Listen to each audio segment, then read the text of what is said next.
que está acontecendo? A gente está vivendo os tempos finais, há sinais, segundo a Bíblia, proféticos, e a gente não falou dessa pedra Ah, também. tá. Isso aqui é uma coisa simples. Depois eu falo dela. Tá bom. Bom, na verdade... Porque tem esse movimento, né? Claro. A pandemia faz parte Claro. disso, o anticristo já está aí. Aliás, a gente está perto da segunda volta de Cristo. Claro, eu acredito que sim. Sim? Mas vamos lembrar uma coisa. Quando os discípulos perguntaram para Jesus, que sinal haverá de tua vinda e da consumação dos séculos, do fim do mundo, Jesus falou assim, olha, cuidado que ninguém engane vocês. Primeira Porque coisa que ele já falou. Cuidado. Virão muitos em meu nome dizendo, eu sou o Cristo, enganarão a muitos. Certamente, isso está em Mateus capítulo 24. Depois, quem tiver uma Bíblia em casa, procure aí, Mateus capítulo 24. Ele fala o seguinte, certamente vocês ouvirão falar de guerras e rumores de guerras. Não se assustem. Ainda não é o fim. Se levantará nação contra nação, reino contra reino. Haverá fomes e terremotos em vários lugares. Mas isso é apenas o princípio das dores. O princípio das dores, exatamente. Então veja bem, guerra tem no mundo desde que o mundo é mundo. Fome, a Bíblia fala fome no Egito na época de José. Então não vou falar assim, o mundo está chegando ao fim porque está tendo guerra. O mundo está chegando ao fim porque está tendo fome. Não faz sentido. Mas o Apocalipse coloca alguns elementos que indicavam quando nós estivéssemos chegando próximos ao fim. Embora, nota de rodapé aqui, ninguém sabe o dia nem a hora da volta de Jesus. É estupidez. Tentar adivinhar. Não, claro, não podemos isso. Você entendeu? Bom, mas a gente pode saber a proximidade dos tempos em que vivemos. Então tem algumas coisas no Apocalipse que são características do tempo do fim. Exemplo, Apocalipse 11, 19. Diz assim, as nações ficaram iradas. Chegou, porém, o juízo de Deus e o tempo determinado para ele dar o prêmio aos seus santos e aos profetas e o tempo para destruir os que estão destruindo a terra. Ora, na época de Cristo não tinha como destruir a terra. O Apocalipse estava fazendo uma profecia de uma época em que a terra poderia ser destruída por seres humanos, coisa que na época do Apocalipse não tinha como. E ele fala depois das pragas de Deus que iriam cair. Essas pragas não caíram ainda. Mas os vislumbres dela... Não caíram? Não. A peste não é... A do Apocalipse, né? Mas os vislumbres delas podem estar já batendo as portas. Quer um exemplo? Diz que um anjo derramou a sua taça sobre o sol. E foi-lhe dado queimar aos homens com grande fogo. Os homens se queimavam com um intenso calor e blasfemavam o nome de Deus que tinha autoridade sobre essa praga. Olha o problema da camada de ozônio, o efeito estufa, o que está acontecendo com o Sol. O outro anjo derramou a sua taça sobre os rios e fontes d'água e mares, que se tornaram como sangue de morto. Sangue de morto não é vermelho, dessa cor. Sangue de morto é escuro, é fétido, é quase coagulado. Como é que está Pinheiros, Tietê, Lagoa Rodrigo de Freitas, as águas do mundo? Poluição. As previsões é que até 2025 a guerra do mundo vai ser pela água. Fala do anticristo, que ia dominar o mundo inteiro de uma maneira algorítmica. Pacífica. Pacífica, porque é um algoritmo. O 666. O que é o 666? O que é o 666? Na época do Antigo Testamento, Deus deu algumas normas para os judeus. O povo do Oriente Médio, ele é muito simbólico, sabe? Ele tem muito esse lance do símbolo que aqui no Ocidente a gente perde. Então o judeu pode olhar, ele usa o paiot, que significa alguma coisa, o kippah, que é aquele chapeuzinho na cabeça. E Deus falou o seguinte, olha, vocês vão pegar a lei de Deus, escrever um resumo da lei de Deus e vão colocar por frontal entre os olhos, numa caixinha aqui, e também na mão de vocês. O judeu hoje usa na mão esquerda. Pode olhar aqui no Muro das Lamentações, você vê o judeu orando lá, né? Baruch atah b'shem Adonai Eloheinu melech haolam. E ele vai orando no muro e ele tá com aquela caixinha preta aqui e outra na mão. Aí no Apocalipse a gente vê que o inimigo, o diabo, que se vale do anticristo, assim como Deus envia o Cristo... O anticristo é a versão do Cristo pro demônio. Pro demônio, o anticristo. Ele faz uma paródia de Cristo.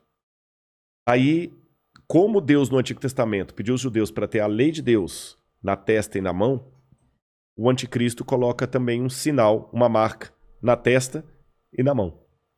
Então significa uma época em que a lei de Deus vai ser questionada. Nessa época em que a lei de Deus for questionada, diz o Apocalipse, ninguém poderá comprar nem vender. senão aquele que tem a marca da besta e o número do seu nome. Ora, esse número é 666. Aí muita gente pega isso e fala o seguinte, então vou começar a calcular, Hitler dá 666, o Papa, o Saddam Hussein, Bill Gates, até a Ellen White, que é uma pioneira do Adventismo, ela dá 666, mandíbula, todo dá 666, né? No grego está o seguinte, aquele que tem entendimento, calcule. E essa palavra calcule no grego ali é a mesma palavra para faça a contabilidade daquilo que o anticristo vai fazer. E o que o Apocalipse deixa bem claro é que o anticristo vai ser a revigoração do Império Romano, que era o inimigo do povo de Deus. E por que 666? Na cultura da Babilônia, o 6 era o número base para você fazer qualquer cálculo. Era um número divino. Tanto é que quando Nabucodonosor ergue uma imagem, ela tinha 60 côvados por 6. 60 por 6. O 6 era um múltiplo divino. E ali você tem o 666, múltiplo de 6. Agora o Apocalipse fala que ele vai controlar a economia. Os povos da terra vão segui-lo. Ninguém vai poder, falando quem pode pelejar com ele. E o que nós estamos vendo agora é um mundo caminhando pela primeira vez na história para uma unificação mundial. De moeda? De tudo. Parece até teoria da conspiração que eu vou falar, mas não é. O mundo está caminhando para uma unificação. Rodrigo, mas nunca. Aqui no Brasil mesmo a gente vê a briga dos de esquerda com os de direita. O pessoal não está entendendo. Essa unificação não significa unificação de mente, mas unificação de propósito. Que é um exemplo que o mundo pode se unir por um propósito, apesar de se odiar mutuamente? Pandemia. A pandemia. Exatamente. O Irã está usando máscara, Israel também está usando máscara.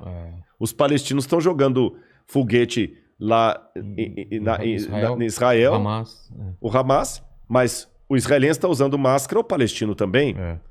O egípcio está usando álcool em gel, o iraniano está usando álcool em gel, o americano está usando álcool em gel, o russo está usando álcool em gel, então o Putin está usando álcool em gel.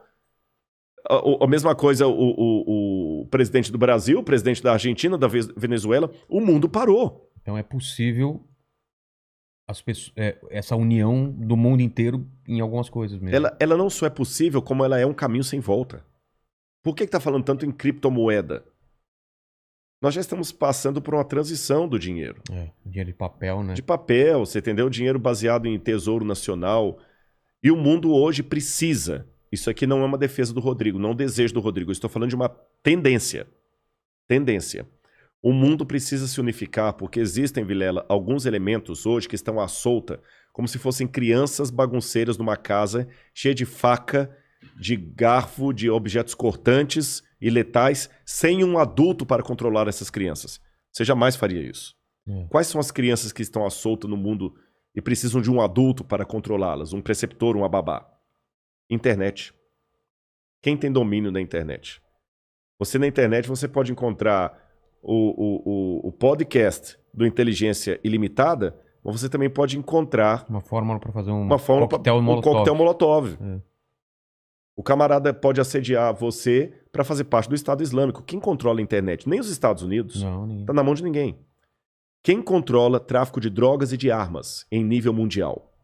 Ninguém. Lavagem de dinheiro tá aí. O terrorismo tá aí e lavam dinheiro. Quem controla bolsa de valores? A economia do mundo não aguenta por mais 20 anos nas mãos da bolsa de valores que é especulativa. Se cair a bolsa de Tóquio, você nunca foi ao Japão, mas você pode perder o seu emprego e essa casa aqui porque caiu a bolsa de Tóquio. O Bradesco pode falir porque teve um crash na bolsa de Nova York. E a gente viu, essa pandemia viu como nós estamos economicamente vulneráveis. Economicamente vulneráveis. Quem controla o terrorismo mundial? Então esses elementos... mais um. A ecologia.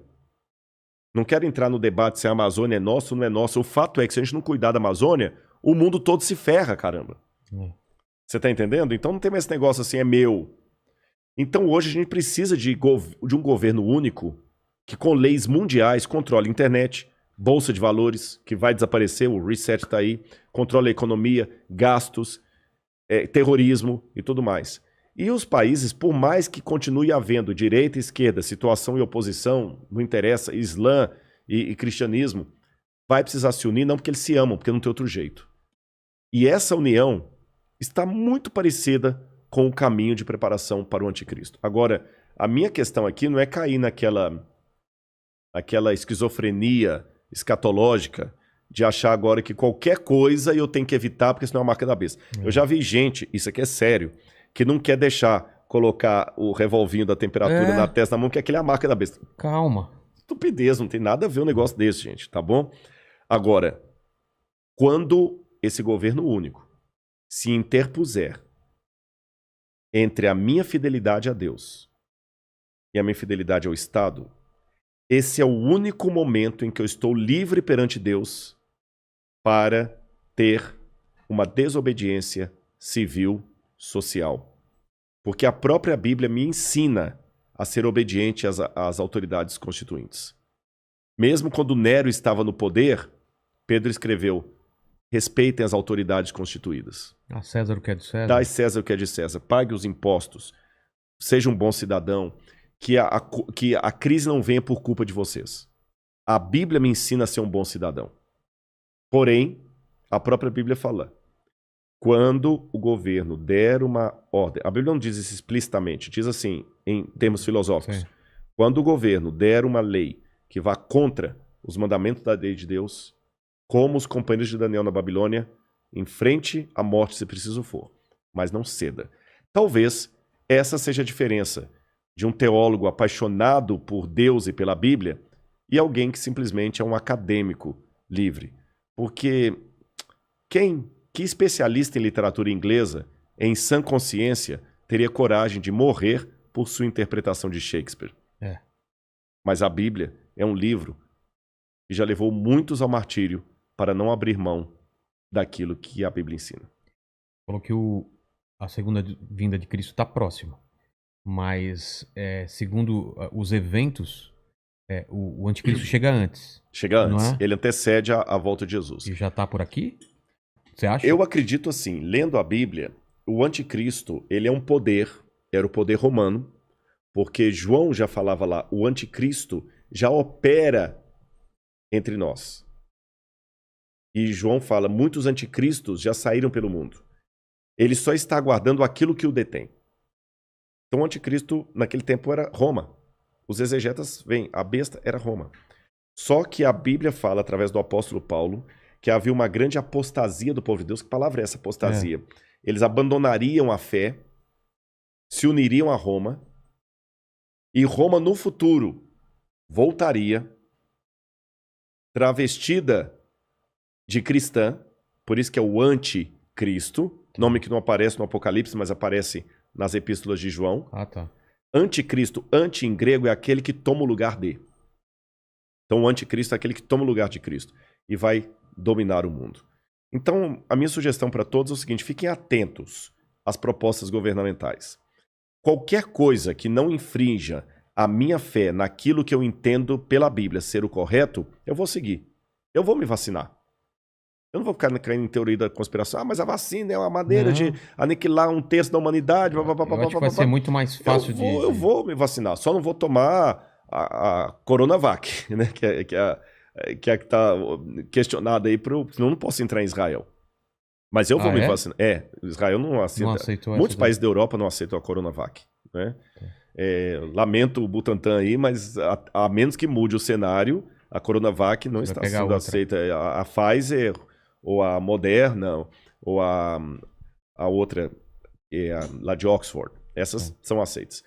Mas eu vou me vacinar. Você está entendendo? Agora, não vou cair em teoria da conspiração. Agora, o dia que houver uma lei que se interpuser entre a minha fidelidade e aquilo que Deus pediu de mim, aí eu estou disposto a enfrentar até a morte.